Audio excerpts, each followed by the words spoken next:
nous pensons qu'il y a aujourd'hui une tentative masquée pour ce gouvernement-là, justement, de ne pas vouloir prendre les questions qui se posent au système éducatif sénégalais.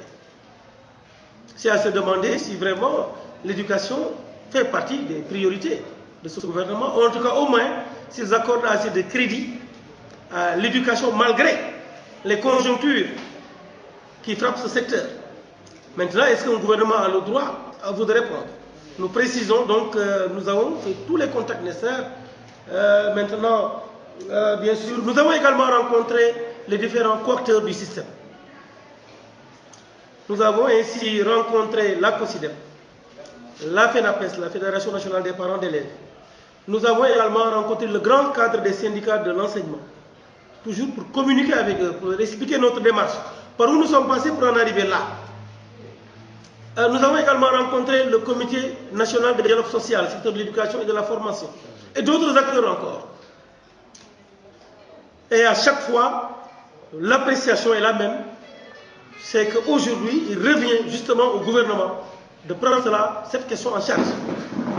Et nous osons espérer que le président prendra également les mesures idoines pour justement que le secteur de l'éducation retrouve en tout cas ce climat apaisé auquel nous avons tous rêvé et auquel nous continuerons de porter un espoir, un très grand espoir. Je crois que vous avez lu cet article, ou même ce dossier fait par le Nouvel Horizon d'il y a 15 jours sur les chouchous de la République. Étude qui a fini de révéler, nous, ce que nous savions déjà, c'est qu'aujourd'hui, il y a des corps qui remplissent les mêmes missions que les nôtres, missions de contrôle, des corps qui sont de la même hiérarchie que nous, qui perçoivent en termes d'indemnité, je ne parle pas de salaire de base, le double du salaire d'un inspecteur de l'éducation. Ou plus du double, quelquefois. Dans quel pays nous sommes? C'est cela qui pose problème aujourd'hui. Et le gouvernement sait qu'il y a problème. C'est pourquoi il a commandité une étude sur le système de rémunération et de motivation. Mais cette étude, elle est déjà vieille, au moins de 2 gouvernements. Parce que d'autres ministres également avaient tenté la même étude, mais elle n'a pas abouti. Qu'est-ce qu'elle a donné? Parce qu'il y a des corps que cela n'arrange pas. On ne peut pas être dans une même fonction publique, avoir plusieurs corps qui ont les mêmes fonctions régaliennes, les mêmes missions régaliennes, qui sont de la même hiérarchie, et octroyer en termes d'indemnité, je vous dis bien, je ne parle pas de salaire de base, des indemnités qui doublent le salaire de notre corps. Et ça, quand même, c'est injuste. Et c'est cela également le sens de notre bataille. Maintenant, depuis que nous avons commencé de façon très... En fait, depuis il y a presque 2 ans, 2012, mais c'était sous la forme de transmission de lettres, pour dire nous sommes des cadres, nous ne voulons même pas a priori qu'on nous entende à la presse ou que, donc, veuillez bien traiter nos revendications. Mais face au dilatoire et au manque de considération du gouvernement, nous avons évolué. Depuis l'année dernière, nous avons commencé, nous avons donc engagé cette lutte. Et là, mais un peu en fin d'année, nous disons également que oui, si des cadres lancent également au gouvernement ce message-là, en commençant le boycott des activités au mois de mai, le gouvernement se dira, j'ai au moins les grandes vacances pour réagir.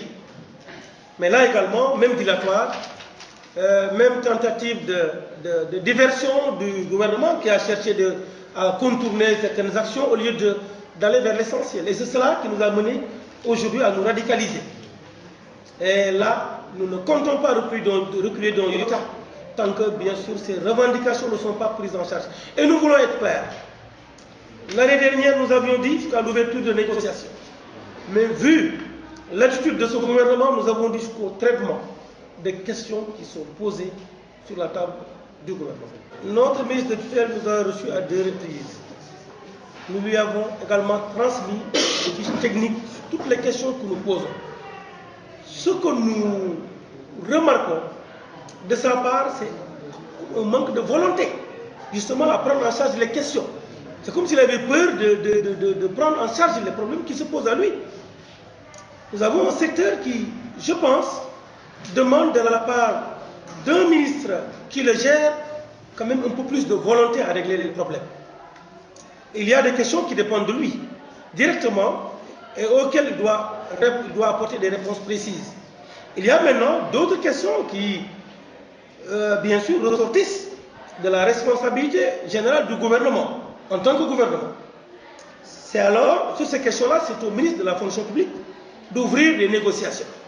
Mais le Premier ministre également a forcément une responsabilité dans cela. Parce que si on constate qu'un secteur est bloqué et qu'il y a beaucoup de problèmes, nous pensons que le Premier ministre aussi devrait prendre son bâton de pèlerin pour quand même exiger que des négociations soient menées, comme cela se fait avec les médecins, avec le SAES et avec tous les autres cadres. En tout cas, là, il faut quand même préciser que nous ne cherchons pas à faire mal. Parce que chaque matin, c'est vrai que les enseignants nous disent oui, nous vous attendons, inspecteur. Mais nous ne pouvons pas également être plus royalistes que le roi.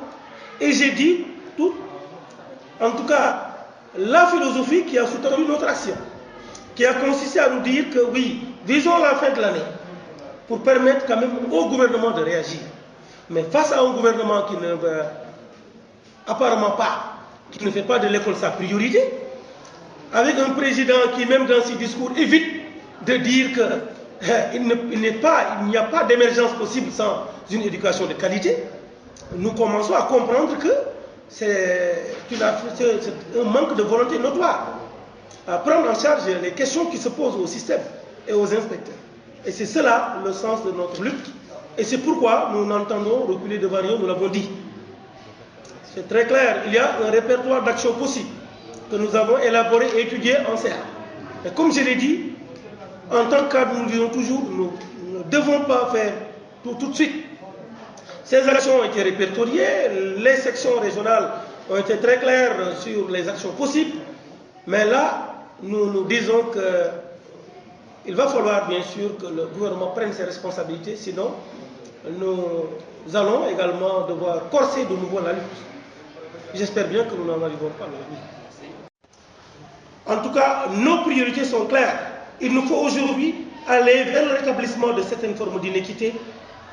Il nous faut également, parce qu'il n'est plus soutenable, il n'est plus normal qu'un inspecteur de l'éducation perçoive par exemple la même indemnité de logement que tout autre enseignant. Je pense qu'il faut justement rétablir cette forme d'inéquité, tout comme il faut bien sûr mettre sur pied un dispositif de gestion de la qualité cohérent qui repose sur des districts fonctionnels avec le minimum de moyens qui pourra permettre d'assurer cette qualité pour le bien du système éducatif sénégalais. Je vous remercie.